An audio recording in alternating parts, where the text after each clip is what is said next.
உலகத்தில் உள்ள அனைத்து நண்பர்களுக்கும் உற்றார் உறவினர்களுக்கும் மகன் மகள் பேரன் பேத்தி அனைவருக்கும் இந்த கிராண்ட்மா தாட்ஸின் அன்பான வணக்கம். இப்போ நான் என்னத்தை பற்றி பேச போகிறேன்னா, ஒரு சில மணித்துளிகள் இந்த போஸ்ட் ஆஃபீஸு, டெலிஃபோன் எக்ஸ்சேஞ்ச், இந்த மாதிரி நம்ம அந்த டைம் இதில் இருக்கிற காலத்தில் என்ன நடந்ததுன்னு சொல்கிறேன். எங்கள் வீட்டில் வந்து எங்கள் அண்ணன் மிலிட்ரியில் இருந்தார். முதல்ல பெரிய அண்ணன் தான் முதல் மிலிட்ரியில் போய் அசாமில் இருந்தார். அப்போ அசாமிலிருந்து லெட்ரு போடுறதுன்னா ஒரு வாரம் ஆகிடும். லெட்ரு வீடு வந்து சேர்றதுக்கு ஒரு வாரம் ஆயிடும். அப்புறம் எப்படா வரும்னு காத்துட்டு இருந்து இது பண்ணுவோம். யாராச்சும் டெலிஃபோன் ஏதாச்சும் ஒரு ஊர்லேருந்து பண்ணுறதுன்னா டெலிஃபோன் எக்ஸ்சேஞ்சில் போய் தான் பூத்துலேருந்து தான் பண்ணுவாங்க. வீட்டுக்கு யாருக்குமே டெலிஃபோனும் கிடையாது, ஒன்றும் கிடையாது. யாராச்சும் போய் இது பண்ணினாங்கன்னா அவங்க வந்து டெலிகிராம் சொல்லுவாங்க, தந்தின்னு சொல்லுவாங்க. தந்தின்னா உடனுக்குடன் உடம்பு சரியில்லை, யாராச்சும் இறந்துட்டாங்கன்னா தந்தி தான் அனுப்புவாங்க. வேற அதுதான் உடனுக்குடன் வந்து சேரும். உடனுக்குடன் தான் அவங்க இறந்து ஒரு 3 மணி நேரம் 4 மணி நேரம் கழிச்சு வந்து சேரும். இப்பெல்லாம் அப்படி இல்லை, வித்தின் செகண்ட் என்ன நடந்தாலும், இங்கிருந்து அமெரிக்காவில் நடந்தாலும் அமெரிக்காவிலேருந்து இங்கே வந்து வரத்துக்கும். இப்போ எங்கள் தம்பியோட பொண்ணு அயர்லாந்தில் இருக்குது, அங்கேருந்து ஏதாவது சொன்னோன்னா அத்தைன்னு கூப்பிட்டு இங்கிருந்து பேசுவாங்க. அது மாதிரி ஒரு செகண்ட் அவங்க என்னாச்சும் நினைக்கிறாங்களோ பேசணுமா வந்து அப்படியே வந்து பேசிக்கிறாங்க. முன்னெல்லாம் பேசுறதுக்கே ஒரு இதாக தான் இருக்கும். அதே மாதிரி அவங்க வந்து அண்ணன் வந்து மணி ஆர்டர் அனுப்புவார். இப்போ வந்து மணி ஆர்டர்னாலே யாருக்குமே ஒன்றுமே தெரியாது. சின்ன குழந்தைங்க இப்போ கூகுள் பேன்னா என்னென்ன கரெக்டாக எல்லாம் சொல்லிடுவாங்க. ஆனால் அப்போ வந்து மணி ஆர்டர்னு சொல்கிற போது அங்கே இது அஞ்சல் அலுவலகத்தில் வந்து ஒரு ஃபார்ம் கொடுப்பாங்க. அதில் வந்து எழுதி இத்தனை பணம் அனுப்பிச்சிருக்கேன் அப்படின்னு சொல்லி அவர் கையெழுத்து போட்டு கொடுத்தா அங்கேருந்து இன்னொரு போஸ்ட் ஆஃபீஸ்க்கு வரும் அந்த இது.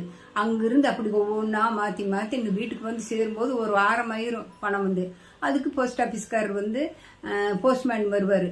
வந்து அப்போல்லாம் சைக்கிள் தான், சைக்கிள் மணி அடிச்சுட்டு வந்து வீட்டில் வந்து மணி அடிச்சுட்டு நின்னாருன்னா, ஓ இன்னைக்கு அண்ணா பணம் அனுப்பிச்சிட்டாங்கன்னு சொல்லிட்டு ஒரே சந்தோஷமா இருக்கும். போய் பார்த்தோம்னா அவர் தான் இருப்பார்.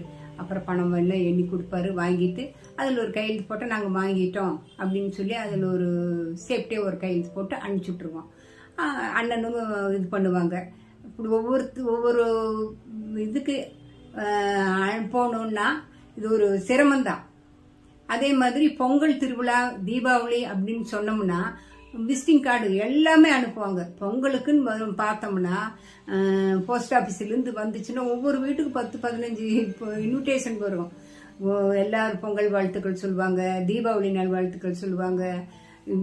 எல்லாமே அந்த பொங்கல்னு பார்த்தோம்னா ஒரு வாரத்துக்கு எல்லார் வீட்டுக்கும் போஸ்ட்மேன் வந்துட்டு போவார். ஏன்னா அப்போ வந்து விஷ் பண்ணுறதுக்கு பதிலாக இது பொங்கல் அட்டை அனுப்பிச்சிருவாங்க. அப்போ கடையில் வந்து ஜரூராக விற்கும் பொங்கல் வந்து டிசைனாக பொங்கல் அட்டை வந்து விற்றுச்சுன்னா காஸ்ட்லியாக வரைக்கும் போகும். காஸ்ட்லின்னு எவ்வளோ ஒரு 5 ரூபா போச்சுனாலும் அது காஸ்ட்லி தான். நாலாம் 50 பைசா 75 பைசா இப்படி எல்லாமே இருக்கும். ஒரு அட்டை ஒன்றுக்கு ஒரு அட்டையில் வந்து நம்ம எழுதி அட்ரஸ் மாத்திரம் எழுதி 5 பைசா ஸ்டாம்பு, 5 வீத ஸ்டாம்பு, அந்த 5 பைசா ஸ்டாம்பு ஒட்ட வச்சு அனுப்பிச்சோம்னா கரெக்டாக வீடு போய் சேர்ந்துக்கும். முக்கால்வாசி நாங்கள்லாம் எங்கள் ஃப்ரெண்டுங்களுக்கெல்லாம் அனுப்புறதுன்னா பொங்கல் வாழ்த்து அட்டை தான் வாங்கி அனுப்புவோம். தீபாவளிக்கு அதே மாதிரி பொங்கல் இது தீபாவளி நல்வாழ்த்துக்கள் அப்படின்னு சொல்லி எல்லாத்துக்குமே. முக்கால்வாசி தீபாவளி விட பொங்கலுக்கு தான் நிறைய வரும். ஏன்னா ஒரு வாரம் லீவ் விட்டுருவாங்களா, அப்போ பொங்கல் வாழ்த்து தான் நிறைய வரும். அப்போ நாங்கள் வந்து எல்லாமே இந்த போஸ்ட் ஆஃபீஸ் மூலயமா எல்லாமே இது பண்ணி தந்தி இது ஏதோ ஒரு நாளைக்கு தான் வரும். அதை பற்றி இது இல்லை. ரேராக வந்து போஸ்ட் ஆஃபீஸில் சேவிங் இது அப்போ இருந்தே இருக்குது.